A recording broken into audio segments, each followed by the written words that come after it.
No se cancela la Pascua. Nada pudo detener la resurrección de Jesucristo. Y de la misma manera, aunque debemos permanecer separados físicamente por el confinamiento, esto no debe detener nuestra celebración de la Pascua. Es por eso que te animamos a compartir esta celebración este domingo a las 18 horas. Te esperamos. Confiado andaré, en tus manos estaré, siempre has sido fiel.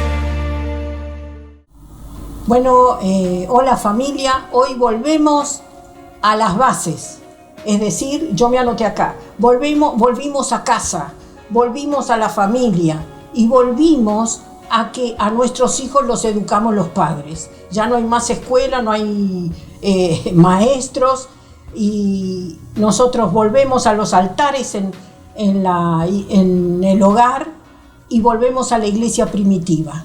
Y la iglesia primitiva era que trabajaban tengo acá anotado, en 5:42 que dice: y todos los días en el templo y por las casas no cesaban de enseñar y predicar a Jesucristo.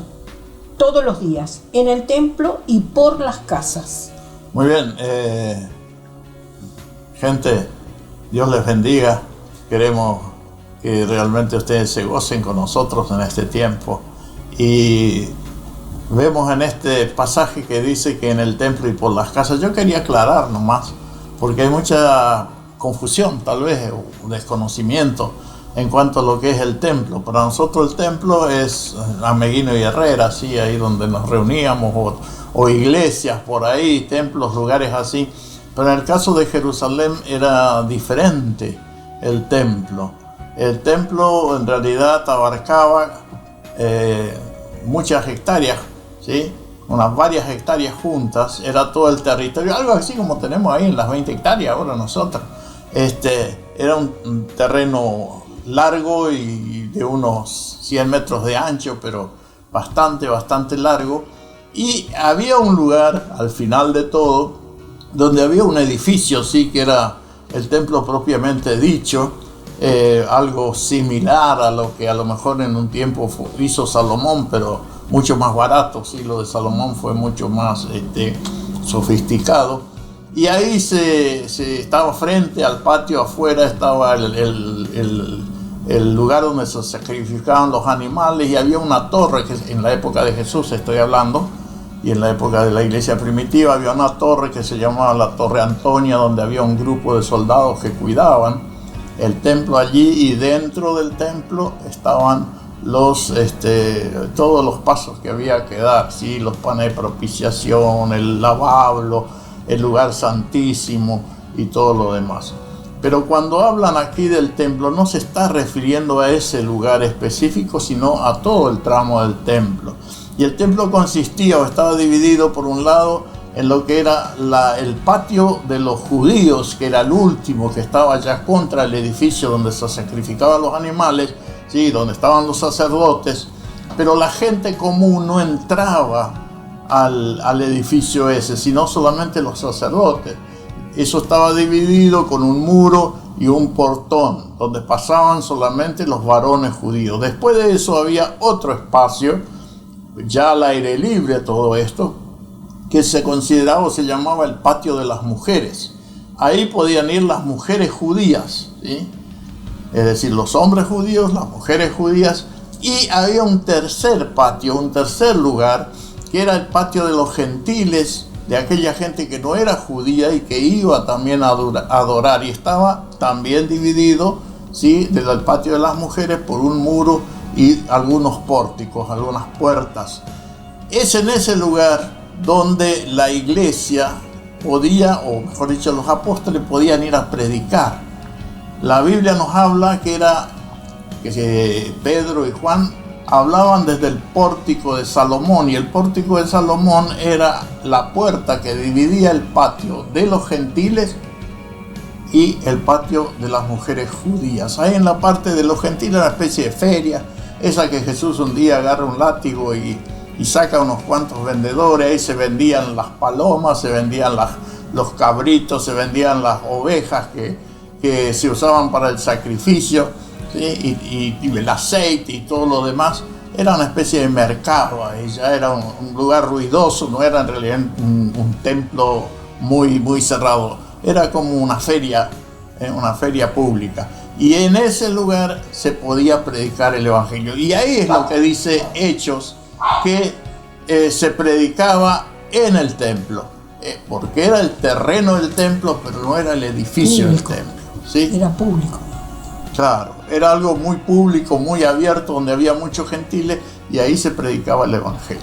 Muy bien, y en las casas, las conocemos las casas. Y yo creo que hoy en día la iglesia vuelve con esta crisis, volvemos todos a usar nuestras casas para bien. Toda esta crisis, tal vez, no lo sé, tal vez el diablo la planificó, pero para el Hijo de Dios se va a transformar, Dios lo va a usar para bendición. Y vos como hijo de Dios, allí donde estás en tu casa, tenés que hacer un altar para Dios y ser de bendición para toda tu familia. Tal vez sos el único, la única luz, pero es tiempo de ser luz en tu casa.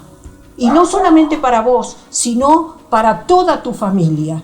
Y tenemos que llegar como hijos de Dios a que el Espíritu Santo, el fuego del Espíritu Santo nos llene en nuestros hogares y nos tratemos como dice, como pidió el Señor Jesucristo, amarlo a Él por sobre todas las cosas, a tu prójimo como a ti mismo. Amar a Dios, a tu prójimo y a su vez a vos mismo.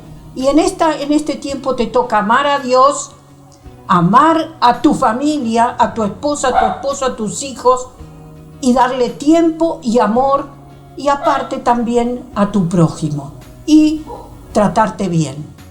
Si tratás bien a los demás, Dios nos va, decimos con mi esposo que después de esto va a haber un avivamiento, porque el avivamiento, el primer ministerio es en tu casa, es con tu familia.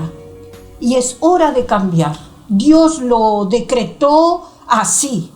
Y tenemos que trabajar en nuestros hogares en este tiempo. Y te imaginas cada casa llena del Espíritu Santo. La unción del Espíritu Santo llenando cada familia. Eso va a hacer que los vecinos sientan. Y el de arriba y el de abajo. Y la unción de Dios sea derramada sobre la tierra. Depende de nosotros. Es tiempo de volver. Dios nos mandó a la casa, a todos. Y es tiempo de cada creyente ser un siervo, cada casa una iglesia, y cada iglesia tiene que evangelizar, levantar un altar en nuestros hogares. Como ustedes se habrán dado cuenta, Dios en 3 semanas nos dio vuelta al mundo, ¿sí? Acabó con la soberbia de los poderosos, acabó con la soberbia de los políticos importantes. Hoy ellos reconocen, muchos de ellos, que no saben qué hacer, que no saben cuáles son los elementos más prácticos para llevar adelante. ¿Como Trump? Esos que se creían que podían todo, que podían llevar adelante, ¿no es cierto?, países, no sé, como algunos europeos y sobre todo Estados Unidos y aún China misma, ¿sí? Hoy se dan cuenta que todavía Dios maneja los hilos y están pidiendo que la gente ore, ¿sí? Ustedes habrán escuchado parte de lo que decía el presidente de Paraguay, que parecía un predicador cuando hablaba.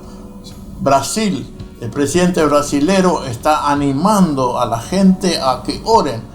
Trump en Estados Unidos declaró un día exclusivo de oración, ¿sí?, para que se ore. Así que Dios dio vuelta, ¿sí?, prácticamente el mundo en 3 semanas. Y fíjense ustedes en lo que decía la pastora, ¿sí? en la educación nos querían meter la doctrina Ideología de género. ideología de género, no sé, del aborto y cuantas cosas más. Y hoy hemos vuelto a las bases, hemos vuelto a que los padres van a educar a sus hijos como ellos quieren y sin tanto preámbulo, sin tanta lucha, es decir, volvemos a lo que Dios creó, a la familia que se encarga de educar, de alimentar, de cuidar a sus hijos y no depender del Estado, como algunos dicen, que ellos eduquen, que ellos hagan, sino que nosotros somos responsables de nuestros hijos y volvemos a cuidarlos. Y eso lo hizo esta crisis que estamos pasando. Y por eso decíamos con la pastora, esto, aunque ahora se vea negro y aunque no sepamos qué camino seguir, como decíamos en el mensaje del domingo, ¿cuál es lo más práctico para evangelizar? Sabemos que Dios nos va a dar la forma y el camino. Y otra cosa más, siempre que hubo crisis en el mundo, que hubo plagas en el mundo, y esta no es la primera, nuestro mundo lleva un montón, si ustedes miran la historia, siempre después de esto hubo crecimiento, fueron buenos tiempos para la iglesia, porque la gente se dio cuenta que en aquellas cosas que había puesto su confianza y que se creía segura, se derrumban de un día para otro. Así que mi hermano, demos gracias a Dios y estemos dispuestos a usar esto para bendición del reino de Dios. Y si vos levantás en tu casa un altar, dice la palabra de Dios, y cuando dice, y el arca de Dios estuvo con la familia de Obed-Edom en su casa 3 meses, y bendijo Jehová la casa de Obed-Edom y todo lo que tenía. Si vos levantás un altar, tenés el arca de Dios en tu casa, Dios va a bendecir tu casa, como lo hizo con Obed-Edom. Y la va a prosperar, ¿sí? Porque no nos engañemos, hablamos de David el domingo, ¿sí? Y David no era ningún tonto. Cuando vio que la casa de Obed-Edom progresaba y avanzaba, el tipo dijo, no, yo tengo que llevar el arca a Jerusalén, tengo que hacerle una casa allá y llevarla allá porque yo quiero la prosperidad para mí. Mi hermano, si vos querés la prosperidad para vos, usa tu casa, ¿sí? Para tener el arca, para tener a Dios, para que realmente Dios reine en ese lugar. Y quiero dejarte las palabras de Eurípides de Salamina, no de Salamín, de Salamina, Eurípides dice, en esta vida hay que morir varias veces para después renacer. Y las crisis, aunque atemorizan, tal vez estás atemorizado, nos sirven para cancelar una época e inaugurar otra. Estamos para cancelar una época e inaugurar otra con la bendición de Dios. Muy bien, y yo quiero decirte también que como hijos de Dios, nosotros estamos seguros de la victoria. Amén. Nosotros venceremos, ¿sí? Nosotros vamos a ganar esta lucha, ¿sí? Vamos a vencer, no por nosotros, pero por lo que Dios va a hacer. Amén. Y vamos a ver el resultado de esa victoria que vamos a tener, porque Dios nos da esto, no como una prueba solamente, sino como una gran oportunidad. Amén. Ojalá la aprovechemos. Amén. Ojalá no estemos llorando y quejándonos por la situación, porque tenemos que estar encerrados, porque no podemos salir, porque a lo mejor no estamos ganando el dinero que queremos. Pero esta crisis también nos demuestra que el dinero en sí no es lo más importante. Amén. ¿Sí? Amén. Lo más importante sí. es tener paz, tranquilidad y la confianza de Dios. Dios le bendiga mucho, mis hermanos. Amén. Dios le bendiga. Unidos venceremos. Esto parece los políticos, ¿no? No. Esto es con Dios, mi es hermano. Cierto. Levantando un altar en tu casa. Dios lo va a hacer y nos va a dar la victoria a todos. Dios les bendiga mucho, mis hermanos. Una buena semana.